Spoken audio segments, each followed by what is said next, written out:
Триває 159-й Day 159 of Ukraine's resistance. My name is Vasil Samokhvalov. This is Mediacenter Ukraine. We're starting a conversation with Dmytro Butriy, Deputy Head, Acting Head of Kherson Oblast Military Administration.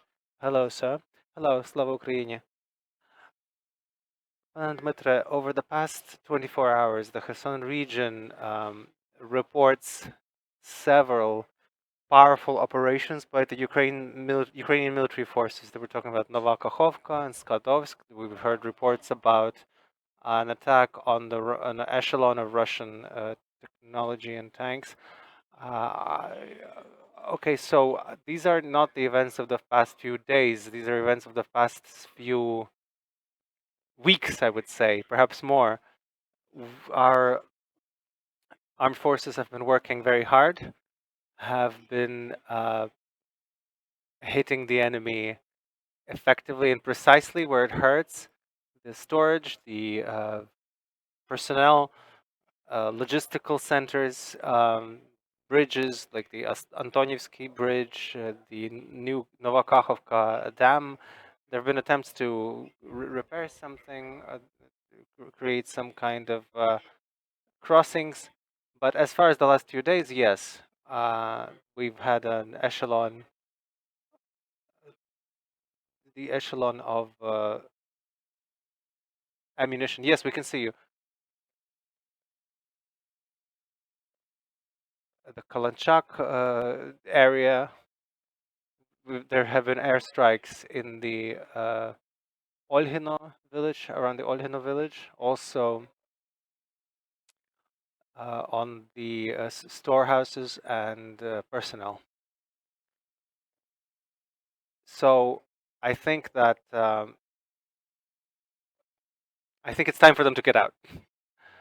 The Russian occupier, it's time the Russian occupier left the Kherson Oblast and the Kherson region and our Ukrainian land, because no one will simply give it up.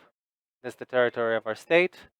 It was and continues to be our territory. Thank you. I see. I've seen a story by the Russian propaganda about how they were organized the crossing along the Antonievsky Bridge, where they were trying to convey about 10 machine cars, vehicles across the river. As somebody who's seen, who knows the capacity of the traffic, what is your reaction to this story? I mean, look, everything that's been happening in the territory of the temporarily occupied areas of the Kherson region, all of these are staged steps by various propaganda channels, starting from various celebrations, the handing out of passports, the preparation to the school year, the handing out of humanitarian aid. This was simply people being brought in for the camera, to create a picture for the camera. We see that the only thing they've been doing this whole time is to build these kind of pictures to show on their propaganda channels. The crossing, according to information, yes, there is a crossing, but the showing of, you know, them transferring civilian vehicles and military technology, and they deliberately put some civilian vehicles. They include several. So I don't like everything else. It seems that I wouldn't pay too much. I wouldn't pay too much heed. I don't think it's worth the tape on which it's being filmed by the propaganda channels. Thank you. Irina Vereshchuk stated the need for the total evacuation of the population from the Donbass. We've heard that there will also be evacuations from the Zaporizhia Oblast. Are there plans to join this evacuation? Because there's a high number of villages in the Kherson region. they are in a very dire humanitarian situation. Look, the territory of the entire oblast is in a critical situation, critical state, because starting from the very beginning uh, of the occupation, but whereas previously we had some groceries and products and medications, now we're simply critically low. And Irina Vereshchuk has many times, and myself, called on our citizens to leave the temporarily occupied territories if they can prior to its liberation, because it's dangerous it's dangerous to their lives. Uh, Perhaps by any means possible.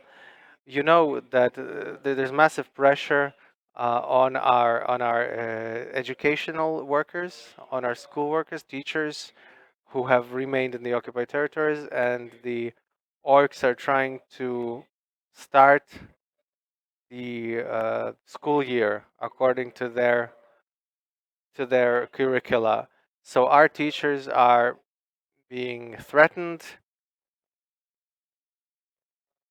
The parents are being threatened with school-age children.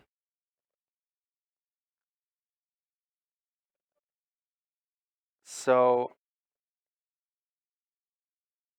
I think in order to defend yourself, I also recommend evacuation to safer territories prior to liberation. As far as Ukrainians are concerned, Ukrainians who live close to the contact line, or Ukrainians from the deoccupied villages, these villages are often destroyed. It's not unclear how to bring in gas, how to supply power.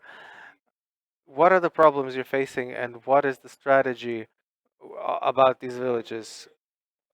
Well, the 46 localities in Kherson have been deoccupied, primarily the north of the oblast, the border with the Dnipropetrovsk oblast, and a little bit from the south, the border with the Mykolaiv oblast.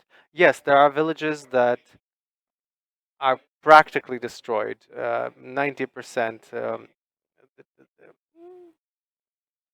So I have personally visited those villages. The problem is that they really are constantly being shelled. The majority of the population has left, of course, but in some localities there still are people. So these are destroyed electric networks, gas and water. It's very difficult to repair under shelling, but we do the best we can.